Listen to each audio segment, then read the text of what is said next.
أهلا بيكم. النهاردة هنغوص شوية في عقلية واحد من أساطير المبيعات، جو جيرارد، وهنستكشف أهم الأفكار من كتابه المشهور قوي اللي هو كيف تبيع أي شيء لأي إنسان.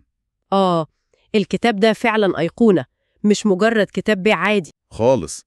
ده اترجم للغات كتير وباع ملايين النسخ، وصاحبه أصلا دخل موسوعة جينيس، مش أي حد. أعظم بائع في العالم، اللقب لوحده يخض. بالظبط. فمهمتنا النهاردة هي أننا نستخلص كده أهم الكنوز من خبرته دي، ومش بس للناس اللي شغالة في المبيعات لا، هي مفيدة لأي حد. أي حد عايز يطور مهاراته في التواصل، يفهم الناس أحسن، يبني علاقات ناجحة بشكل عام. تمام. هنحاول نفكك مع بعض فلسفة جيرارد ونشوف إزاي ممكن ناخد منها دروس عملية لينا في حياتنا وفي شغلنا. والمثير للاهتمام فعلا زي ما كنت بتقول، إننا مش بنتكلم عن مجرد تكنيكات وقواعد جامدة. رحلة جيرارد نفسها هي أكبر درس. حقيقي. قصته دي قصة التحول من فشل ورا فشل وفقر شديد لواجهة نجاح عالمي. دي بتقدم رؤية ملهمة قوي عن قوة الإرادة، وإن الإنسان ممكن يغير واقعه لو آمن بنفسه بجد. خلينا نبدأ من القصة دي عشان نفهم هو بنى نجاحه على أساس إيه. جيرارد حياته ما كانتش سهلة خالص. لا طبعا. طفولة صعبة في ديترويت، فقر، أب عنيف، اضطر يشتغل من وهو صغير قوي في أي حاجة يلاقيها، مسح جزم، عامل في مصنع، حاجات كتير جدا. الكتاب بيلمح إنه جرب حوالي 40 شغلانة مختلفة. متخيل؟ مم. وفشل أو اتطرد من معظمهم قبل ما يوصل حتى سن 35. ودي النقطة الجوهرية اللي بتفهمنا شخصيته. الظروف القاسية دي اللي خلته مديون ومش لاقي ياكل أسرته، هي دي اللي ولدت جواه دافع غير عادي. اللحظة بقى الحاسمة لما دخل وكالة عربيات وهو تقريبا مفلس. وتوسل للمدير عشان بس فرصة شغل كبياع، مع إنه ما عندوش أي خبرة خالص في المجال ده. اليأس هنا كان هو البنزين بتاعه. فعلا. والمدهش بقى زي ما بيحكي إنه باع عربية في أول يوم شغل ليه، بس النجاح الأسطوري اللي عمله بعد كده ده ما كانش صدفة خالص. لا طبعا، ما فيش حاجة بتيجي صدفة بالشكل ده. الكتاب من أوله كده بيصرخ برسالة واضحة جدا: السر الأعظم هو الإرادة. جيرارد بيأكد إن إيمانك بقدرتك على النجاح هو الشرارة الأولى، وإنك لازم تتخلص من أي أفكار سلبية، أي معتقدات مقيدة جواك، سواء من تجارب قديمة أو من كلام الناس اللي حواليك. بالظبط. هو بيتعمق قوي في الفكرة دي، بيعتبر إن تغيير برمجة العقل الباطن ده هو نقطة التحول الحقيقية. بيتكلم عن ضرورة إنك تواجه مخاوفك دي وش الوش، تتحدى الصوت اللي جواك اللي بيقول أنا فاشل أو مش هقدر. فلسفته بتقول إن الفشل الحقيقي مش إنك تقع، لأ، الفشل إنك ما ترضاش تقوم تاني. الإصرار ده بقى هو اللي خلاه يقدر يتجاوز كمية الرفض الرهيبة اللي أي بياع بيشوفها. كان بيستخدم كل لأ يسمعها كحافز إنه يحاول تاني وتالت. الإرادة عنده ما كانتش كلمة وخلاص، دي كانت الأساس لكل حاجة عملتها بعد كده. هنا بقى بنلاقي تحول مهم عن الفكر التقليدي بتاع البيع. جيرارد كان رافض تماما فكرة إن البيع ده حرب أو منافسة شرسة لازم فيها حد يكسب وحد يخسر. الحتة دي مهمة قوي. في جزء مهم في الكتاب بيطرح فكرة تبدو بسيطة لكنها عميقة جدا: العميل ده إنسان زيك بالظبط. تبدو بديهية فعلا، لكن لما بتطبقها صح بتفرق السمع عن القصد.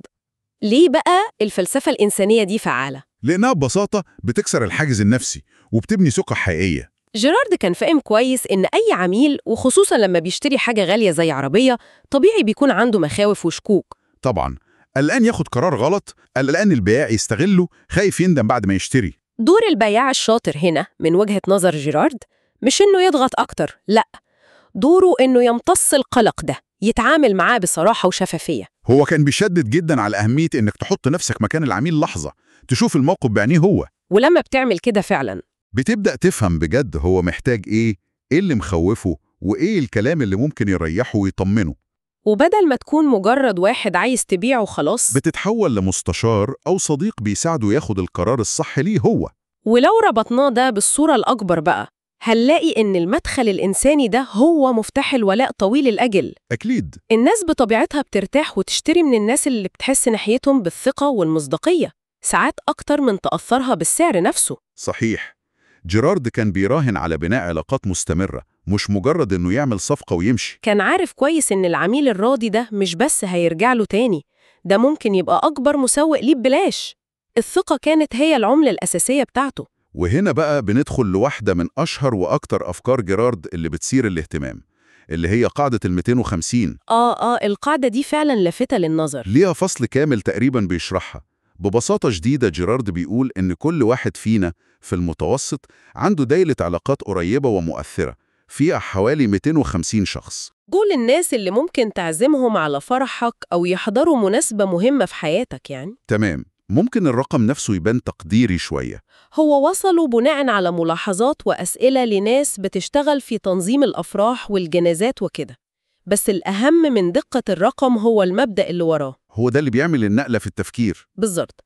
كل عميل بتتعامل معاه هو مش مجرد فرد واحد، لأ، ده ممكن يكون سفير محتمل لشبكة علاقات كاملة فيها 250 واحد تانيين. ياه، يعني الفكرة دي بتغير تماماً قيمة كل مرة بتقول فيها أهلاً لعميل. أكيد. لو قدرت تكسب عميل واحد بس بمعاملة ممتازة واهتمام حقيقي، فأنت مش بس كسبت بيعة واحدة، أنت فتحت قناة تسويق ممكن توصلك ل 250 فرصة تانية من خلال كلامه الكويس عنك وتوصياته. والعكس بقى مرعب بنفس القدر. هو ده. لو خسرت عميل بسبب إهمال منك أو تجربة وحشة، الضرر مش بيقف عند خسارة الصفقة دي بس، لا طبعاً. الضرر بيمتد لشبكة علاقاته كلها.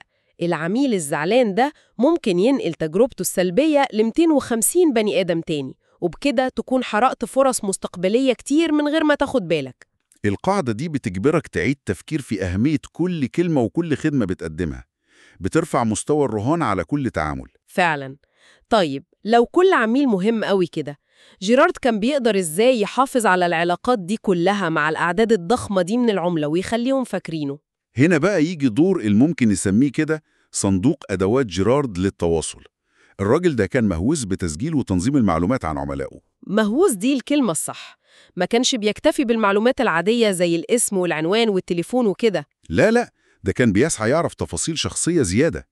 أسماء ولادهم، أعياد ميلادهم، هواياتهم، شغلهم، حتى نوع الكلب بتاعهم لو عندهم. ممكن حد يسأل ليه كل ده؟ إيه لازمته؟ لأن التفاصيل الصغيرة دي هي اللي بتفتح باب التواصل الإنساني الحقيقي. تخيلي توصلي كارت معايدة في عيد ميلادك من البياع اللي اشتريتي منه عربية من سنة. حاجة لطيفة جدا. أول لما تكلميه يسألك بالاسم عن ابنك اللي كان بيمتحن، آخر مرة شفتيه. التفاصيل دي بتوصل رسالة قوية جدا: أنا شايفك كإنسانة، مش مجرد رقم صفقة. وهو كان بيترجم ده لواقع عملي بقى من خلال استراتيجية متابعة ذكية جدا. كان بيستخدم البريد المباشر. كان بيبعت بشكل دوري ومنتظم كروت بريدية بسيطة لقائمة العملاء الضخمة بتاعته اللي وصلت لآلاف الأسماء. والفكرة ما كانتش كروت دعاية مباشرة أو عروض بيع وكده. لا، أبسط من كده بكتير.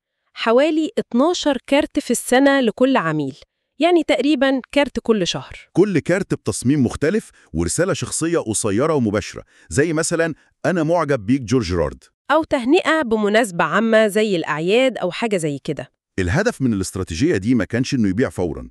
الهدف كان أذكى من كده بكتير. البقاء في الذاكرة، اللي بيسموها top of mind awareness. بالظبط.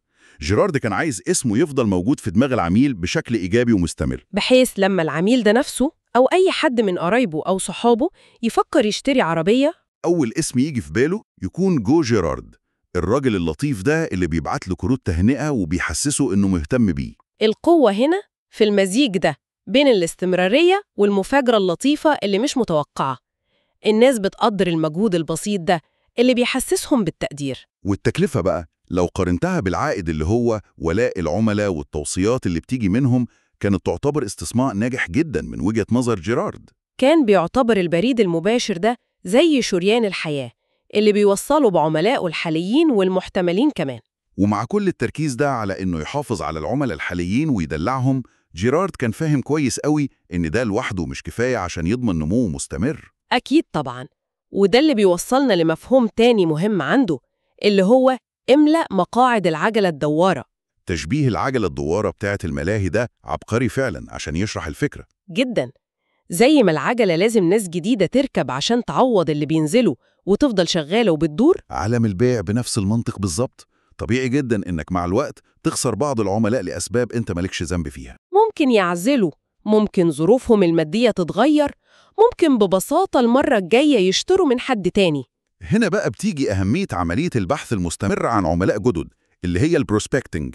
جيرارد كان مؤمن إن العملية دي لازم تكون نشاط يومي ومستمر، ما ينفعش تقف لحظة واحدة. لازم دايما يكون في تدفق لأسماء جديدة تدخل قائمة العملاء المحتملين عشان تعوض الفاقد الطبيعي ده وتضمن إن الشغل يفضل ينمو. ولأن جيرارد زي ما قلنا ما كانش بيسيب حاجة للصدفة، كان عنده نظام دقيق جدا لتسجيل بيانات العملاء المحتملين دول وتصنيفهم ومتابعتهم. الكتاب بيقول إن سجلاته في وقت من الأوقات وصلت لأكتر من 9000 اسم. الرقم ده لوحده بيدي فكرة عن حجم المجهود الجبار اللي كان بيعمله عشان يبني ويغذي القائمة دي. الاحتفاظ بالسجلات المنظمة دي ما كانش رفاهية خالص، ده كان جزء حيوي من آلية نجاحه. ما كانش بيعتمد على الذاكرة اللي أكيد هتخونه مع الأعداد دي كلها. استخدم نظام ملفات ورقية في الأول، وبعدين طبعاً استخدم الكمبيوتر لما ظهر عشان يقدر يتابع كل معلومة وكل تفصيلة عن آلاف الناس دي. بناء قائمة عملاء محتملين قوية والشغل عليها بشكل منهجي ومستمر هو ده المحرك الأساسي لأي نجاح في المبيعات حسب فلسفة جيرارد. طيب السؤال الطبيعي هنا، منين كان بيجيب كل الأسماء الجديدة دي عشان يغذي قائمته الضخمة دي؟ يعني أكيد مش بس من الإعلانات وكده. لا طبعاً، بجانب الطرق المعروفة كان عنده أسلوب مبتكر جداً وفعال، اللي هو الاعتماد على شبكة من الوسطاء أو اللي سماهم صياد العملاء أو البيرد دوجز. فكرة البيرد دوجز دي تعتبر علامة مميزة قوي في منهج جيرارد. ببساطة شديدة كان بيعرض مكافأة مالية محددة، بيقولوا كانت حوالي $50 وقتها لأي شخص، أي حد خالص، بغض النظر عن شغلته أو علاقته بيه. بالظبط. ممكن يكون عميل قديم، ميكانيكي، حلاق، موظف استقبال في فندق، أي حد حرفياً يقدر يوصله بعميل محتمل والعميل ده يشتري عربية فعلاً في الآخر. يا خبر، يعني كأنه حول شبكة معرفه كلها وشبكات معرفهم كمان لجيش صغير من الكشافين اللي بيدوروا له على فرص بيع جديدة. حاجة زي كده. أي حد تقريباً كان ممكن يكسب مبلغ كويس لمجرد إنه يعمل توصية ناجحة لجيرارد. طريقة ذكية جدا عشان يوسع دايرة البحث عن العملاء وبتكلفة مرتبطة بالنتيجة كمان. طبعاً ممكن حد يفكر في النقطة الأخلاقية في الموضوع ده، يعني هل إنك تدفع فلوس مقابل توصية دي حاجة كويسة؟ دي نقطة مهمة. جيرارد كان واعي للنقطة دي جداً. الكتاب بيوضح إنه كان حريص قوي إن العملية كلها تتم بشفافية ونزاهة تامة. يعني إزاي؟ المكافأة كانت بتدفع بس بعد ما عملية البيع تتم بنجاح وتخلص، وكان بيتعامل مع صيادية دول بمنتهى الاحترام والتقدير، مش مجرد علاقة مصلحة وخلاص. فهمت. هو قدر يبني نظام توصيات فعال ومربح لكل الأطراف، وده ساهم بشكل كبير جدا في إنه يوصل لأرقام المبيعات الخرافية اللي عملها دي. تمام. لو حبينا بقى نجمع الخيوط دي كلها ونلخص أبرز المحطات اللي عدينا عليها في استكشافنا لأفكار جو جيرارد، بدأنا بقصته الشخصية الملهمة ودور الإرادة الفولاذية والإيمان بالنفس في إنه يغير مساره. أيوة. بعدين شفنا فلسفته الإنسانية اللي هو التعامل مع العميل كشريك مش خصم وأهمية بناء الثقة. صحيح. انتقلنا لقاعدة 250 اللي بتغير نظرتنا لقيمة كل عميل وتأثير شبكة علاقاته. تمام. استعرضنا أدواته في التواصل والمتابعة زي إنه يجمع معلومات دقيقة ويستخدم البريد المباشر بذكاء عشان يحافظ على الولاء والمتابعة المستمرة. وبعدين اتكلمنا عن فكرة العجلة الدوارة وضرورة البحث المستمر عن عملاء جدد اللي هي البروسبكتنج. وأخيراً استراتيجيته المبتكرة في بناء جيش من صيادي العملاء. بالظبط، عشان يوسع شبكة التوصيات. طيب كل ده ممكن يوصلنا لإيه كخلاصة يعني؟ الخلاصة الأهم من تجربة جيرارد هي إن التفوق في المبيعات، ويمكن في أي مجال فيه التفاعل الإنساني، مش مجرد ضربة حظ أو موهبة بنتولد بيها. لا خالص. لا، ده نتاج لمجموعة مهارات ومبادئ أي حد فينا ممكن يكتسبها ويطورها بالممارسة والالتزام. أولها وقبل أي شيء الإرادة والتصميم على النجاح. الإيمان بالنفس. تاني حاجة فهم عميق للطبيعة البشرية والقدرة على التعاطف وبناء جسور الثقة دي. وتالت حاجة العمل المنظم والمتابعة الدؤوبة والمستمرة من غير يأس أو ملل. جيرارد أثبت إن المعادلة دي لو اتطبقت صح ممكن تعمل نتائج استثنائية فعلاً. تماماً. فعلاً. الكتاب ممكن يتقري كدليل مليان استراتيجيات بيع عملية ومفيدة، لكن يمكن الرسالة الأقوى اللي بين سطوره هي أهمية إن الواحد يبيع نفسه الأول. مش بمعنى الخداع طبعاً. لا طبعاً، بمعنى إنك تشتغل على نفسك، تؤمن بقيمتك، وتعكس الثقة والاحترافية دي في كل تعاملاتك. وده بيخلينا نفكر في سؤال أعمق شوية. إزاي ممكن ناخد المبادئ دي زي بناء الثقة الصادقة والتواصل الإنساني الفعال والاهتمام بالتفاصيل والمتابعة المستمرة اللي بنى عليها جيرارد إمبراطوريته دي، ونطبقها مش بس في البيع والشراء. بالظبط، نطبقها في بناء علاقاتنا الشخصية والمهنية بشكل عام؟ إزاي نحول كل تفاعل في حياتنا لفرصة لبناء جسر إيجابي ممتد، مش مجرد معاملة عابرة أو صفقة بتخلص في وقتها؟ وخصوصاً في عالمنا الرقمي دلوقتي اللي بيأكد على قوة الشبكات زي ما قاعدة ال250 قالت. ده سؤال مهم للتفكير.